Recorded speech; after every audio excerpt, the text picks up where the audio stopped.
Welcome back, guys, to Who Running Chess. And today we're going to be looking on how to create a plan. Many 1200 to 1500 rated players don't know how to correctly assess and create plans in their game. So first of all, we have to ask ourselves, what is a plan, right?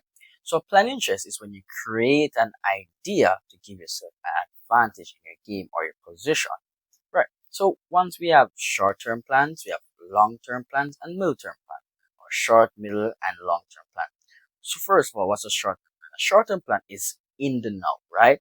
What's happening in your position right now?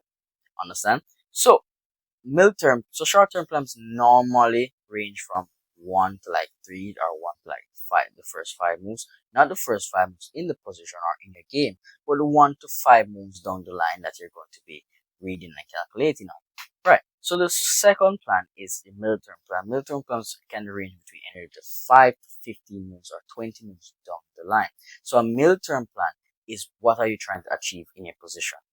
So what do you mean what you're trying to achieve in your position? What kind of advantage are you playing for? Are you playing for the center? Are you playing for to attack on the queen side? Are you playing to attack on the king side to get at the king? Are you playing just to create a space or advantage in your position that the pieces are just superior to your opponent's pieces and you keep pushing your opponent's pieces back into their own half of the board? Long-term plans are normal for endgames, but it can be somewhat to the closing of the middle games to the end games as well.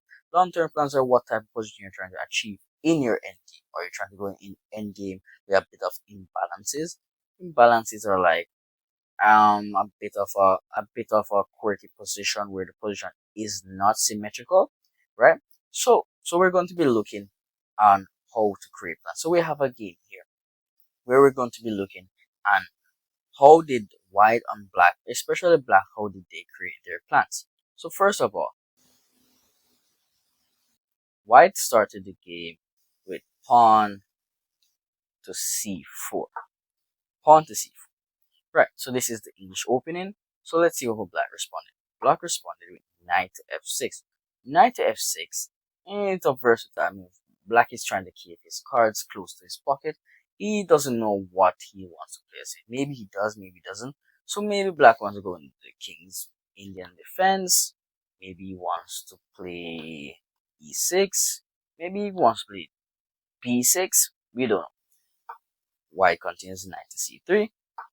Now black opted for the symmetrical variation of the English. Right, you can play this as well. It's very easy. Knight to f3, knight to c6, bishop, no, pawn to g3, sorry, pawn to g6. See, it's very symmetrical. Don't be thinking that black is just copying white. White plays bishop to g2, fianchetto his bishop. Black continues the same. White castles, black castles. No, white plays pawn to e3. No, you're wondering, is black going to play the same pawn to e6, copying the same position? No, black strikes with pawn to d5. Why? Now this is our first plan that we're going to create. In our games, when creating plans, we always want to look for breakthrough, right? You have to say to yourself, is my piece is good? Is my piece is better than him? Is my position good? Can I have a breakthrough? And black found the breakthrough with pawn to d5. What it does, it takes space in the center of the board. That's a plan. It's just a simple plan, but it's still a plan. A plan is a plan, right? White continues with capturing. Black captures the pawn back on d5. Now white strikes with d4. White cannot allow black to just control the whole board and take space, but black has to think to themselves and create a plan here.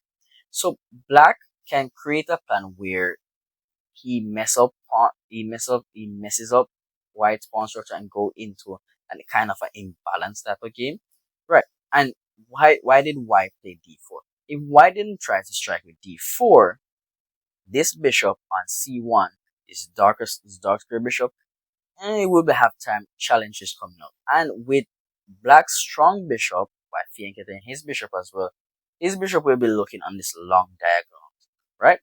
So black obviously took on d4, white took with the pawn, and now white has what we call an isolated pawn.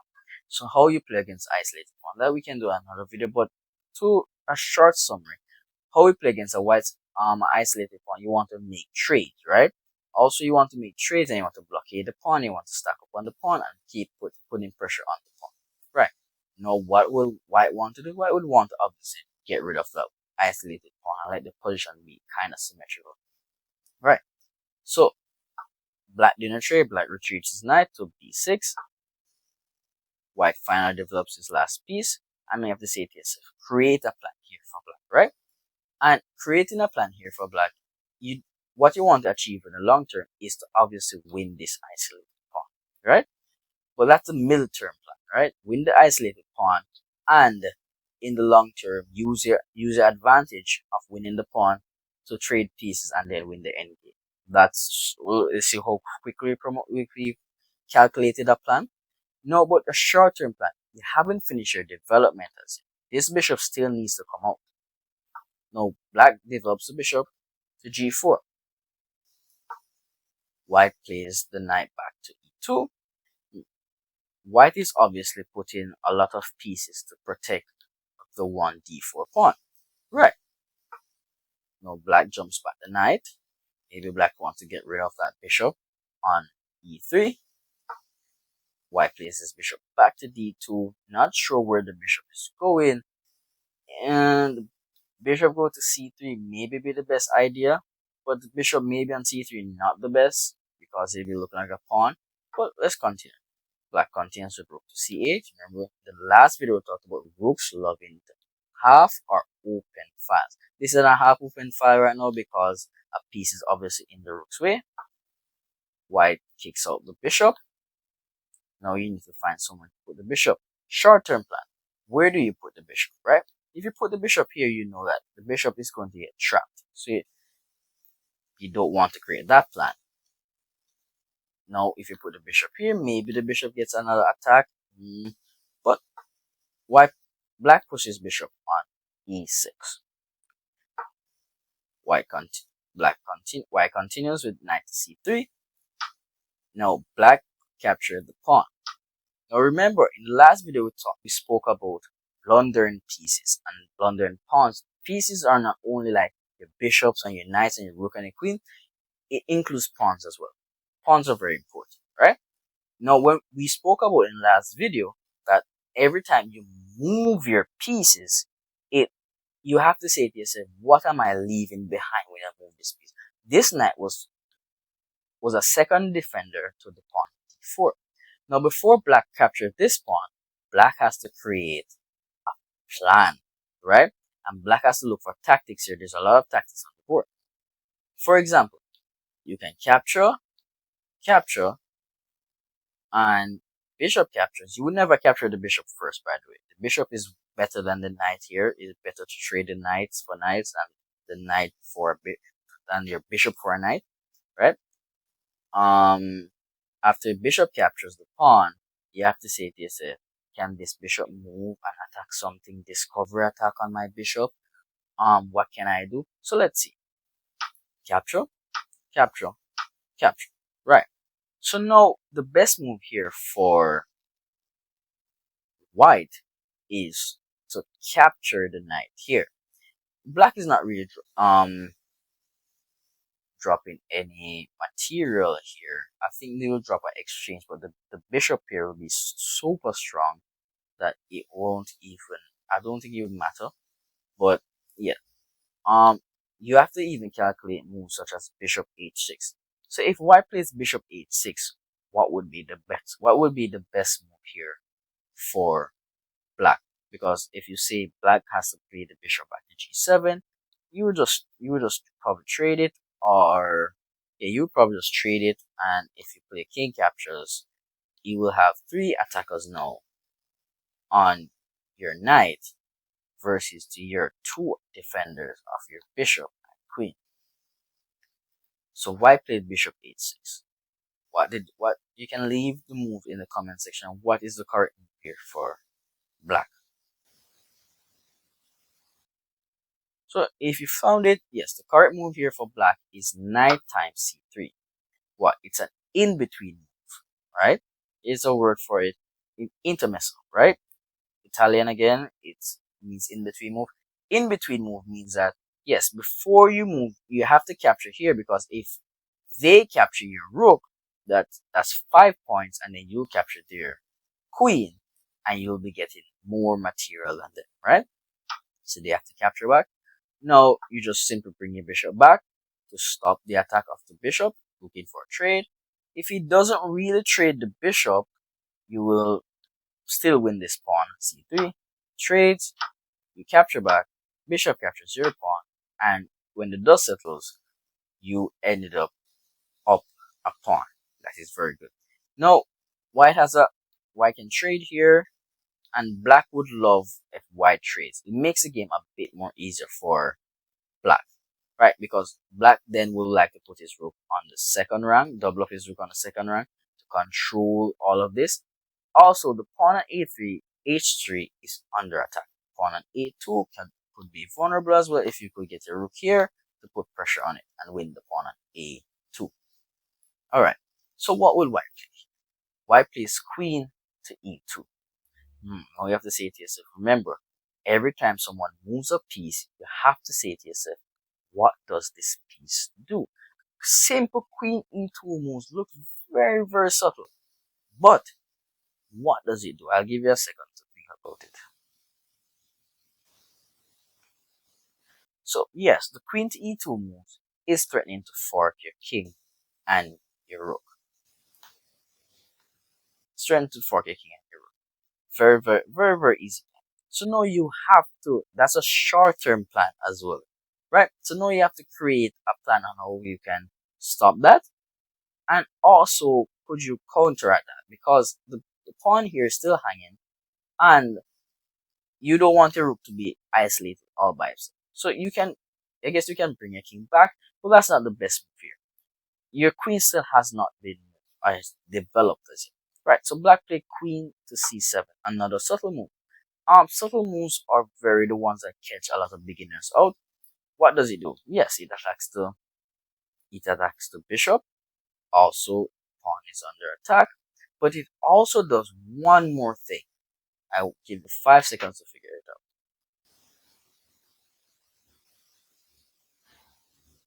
out. Okay, for those who figure it out, so it protects the rook. That's one, and you also want to play bishop to c4, skewering the rook on f1. And remember, the queen also stops the queen from coming to e5 with checkers, right? So you're also threatening to win material. So that was even a short-term plan to stop your opponent's plan and also counteract your own plan in it. So planning is very, very important in your games. White saw that, moved his rook, protect his bishop, but he ended up losing the pawn. He lost the pawn, queen comes over. Now you need to create another plan, not short term this time, but a middle term plan, more 5 to 10 years, right? You need to try and achieve a goal, right? So you have to realize one of your pieces is still not in the game. All your pieces are basically in the game, right? So you bring your last rook. Remember we spoke about in your plans, you have to say, what piece is not doing anything? What piece should I look for to move that needs to come into the game? And this is a piece that you can make better. Look, it's on an open file. Remember, rooks love to be an open file. And that's a tempo as well. Now with the rook or the queen pins your rook to the king. You don't really want to lose your rook. You probably want to play here. So you just simply subtly move your king. That's a short-term plan. Simple move your king out the way. Bishop goes back. Bishop goes to f5. Remember, the middle term plan. And now the rook finally gets to play on the second rank. And maybe the next move black wants to do is probably double up his rook to control the entire second file. And black's pieces are very much better than white's pieces. White moves his queen, is attacking your pawn. Black defends the pawn. Now black continues with his plan. And now white pieces are very much tied down. Look at these rooks. They're very much tied down. They can't really do much. Bishop here should be the next plan. What does it do? It attacks the rook, and if the rook moves, you're going to try and win the pawn here, right? Rook comes to d3. Also, there's another idea in the position. The other idea is could you, if this f pawn was not there, you could have done what we call a windmill, where we play rook check, king moves over, rook check, king comes back over, and the other rook comes over to give checkmate, because this rook will stop the king from escaping. Right.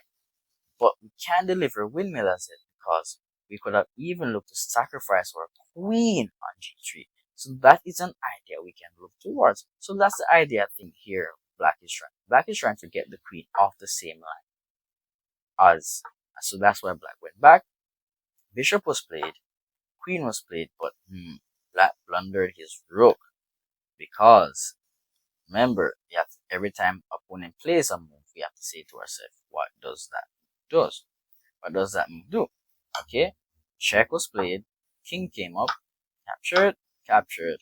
So Black is now down an exchange, but he has Black has 5 pawns to White's 3. So Black is up 2 pawns and down an exchange. But Black right now is still on the front foot to win. The light squares are very weak for White's king. And what does Black have? A light square bishop. A light square bishop that can put pressure on queen, that can enter on these locked diagonals. White continues with queen to a4. Now Black plays bishop to a3. What does that do? It means that if you move the rook, let's say you play the rook here, Black is going to play the move queen to d5 to threaten checkmate. Remember, you always want to create a plan. So Black has to give back the exchange. I know Black is just completely winning. Create a plan again. Attack the rook. If the rook moves, you win here, and that's probably going to lead to checkmate. But also, this is the whole idea, right? You want to control this f3 square, this long diagonal for your queen. Maybe if you can get a rook here and swing your rook all the way around, you can deliver a checkmate. That's also a plan. You always want to create a plan, right? You see how simple that plan was? It wasn't very middle or long term, but it was a plan.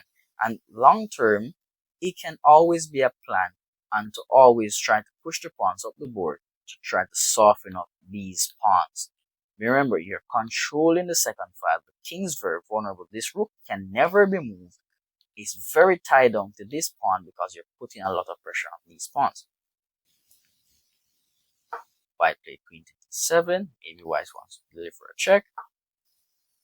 Black continues with pawn to h5. Remember, plans. Now, White captures a pawn. And before Black continues with his pawn to h4 idea, he creates a plan to stop the queen from coming to deliver any type of check on the king. Why? Because if you have played pawn to h4 in this position, maybe White would have played queen to d4 check. Maybe you could have, if you went king down, you would have lost the pawn. You don't want that. So after queen to d4 check, pawn must be maybe queen back to f6, and maybe White captures the pawn, right? Which I don't really think works because you're going to win this pawn over here, and in the long run you're going to be up a pawn in a rook endgame. Maybe White can hold it, but it's up a pawn, and the pawn is very, very isolated. It's very, very difficult for White to hold that. But Black didn't want any of that, so Black stopped the queen from coming there. Okay. White continues pushing his pawn, and now black continues with his plan. Because remember, this pawn is 1, 2, 3, and this queen also has to move 4 moves away from being promoted. Well, your attack is already there. Your attack already reached. Remember, we talked about the plan of that would have been a middle term plan, right? Get your pawn up the board. Now let me see from how many moves that took us. Right? 1 move, 2 moves, 3 moves, 4 moves, 5 moves. Right? And now black continues to attack the rook. So you can do a couple moves here. You can do a couple moves here. But remember, whenever we're looking for tactics must always have these 3 ideas. The first one is checks. Always look for your checks. Doesn't matter how foolish your checks are. Next one is captures. Always look for all the captures that you have. And the next one is a threat. So in this position, we have 1, 2, 3, 4 checks on the board. None of those checks work because after we give away the queen, we have nothing else to checkmate the king with. Right. Let's look for our captures. We have 1 capture here with our queen, 2 capture here with our queen, and next capture here with our. So that's the captures now, right? So even if capture with the queen doesn't really make sense, it's same as the checks. But let's look at the pawn capture though. If the pawn captures, the queen captures the rook, and you don't really have much left to do anything to checkmate the king, and you don't really have a draw either. So you don't really have a perpetual check either. So it doesn't really make sense. Now look at the last one, a threat. Now we're going to create the threat by pushing the pawn to h3. Remember, that was the idea. We wanted him to capture here, so we could have played rook to g4 check to gain the advantage, right? So for checkmate, maybe his queen would have had to come back to block the check, and then would have captured, and then after capture, check, and then you would have easily come and pick up this pawn, and then we would have easily come and collect it and pick up that pawn, right? So the threat is very, very much strong here. Pawn to h3 is very, very strong because there's no way to stop checkmate. You're going to get checkmated, even if the only way is to probably play queen b7 or queen a8. So let's look on one of these. So captured is still checkmate on the board. Rook to c2, and yes, if they even play rook to f2, doesn't work because rook to f2 doesn't work because you play queen a7, pin the rook, put in pressure, pinning the piece, and if the king goes here, you play check, captures, and then you play here. For those who might wonder if it's a stalemate, no, it's not stalemate because the king can move here, and the pawn also can be pushed. And if the king goes here, you deliver checkmate here. If the pawn pushes, you deliver checkmate on h5. It doesn't really matter. Well, deliver checkmate on h5 in one if the king goes there.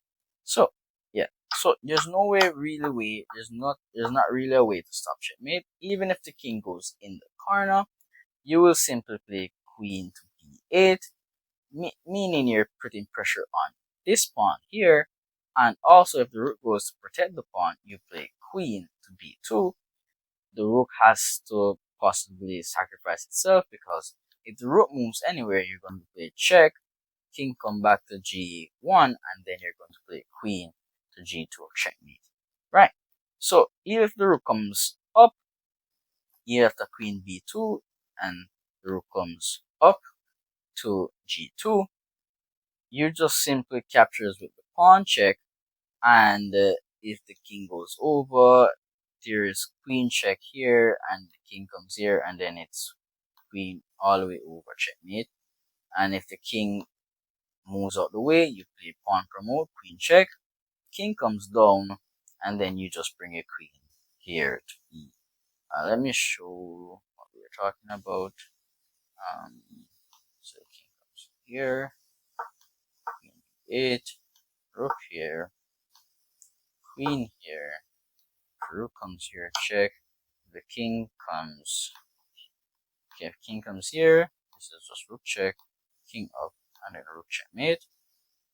And the king comes here, you just promote to a queen. And if they takes, this is just staircase checkmate. And if they run away, you just play queen here, and checkmate is going to be delivered in one move because there's nothing the king can really run to where. So the king runs here, it's going to capture this queen checkmate. The king comes here, it's just going to play the same queen h5 checkmate, and there's nothing much you can do. There's not, if the pawn pushes, you just play queen h5 checkmate same. So there's not much that black can do in the position. So that's how we create a plan. Remember, you have to create a short term, middle term, and long term plan. Short term plans are normally the plans that are right now. Middle term plans is what you're trying to achieve during the position, during the game, over a course of like 5 to 20 minutes, right? Long term plan is what you're trying to achieve in the long run. Yes, everybody can say long term plan is obviously win the game or checkmate the king. No, but you have to get there first, right? So you have a middle term, then long term plan. Okay? And you have to say to yourself how to make a piece better. That's also a plan, right? Many reasons why most 1200 to 1500 rated players lose their games is because they do not create a plan. So remember guys, like, share, and follow for more.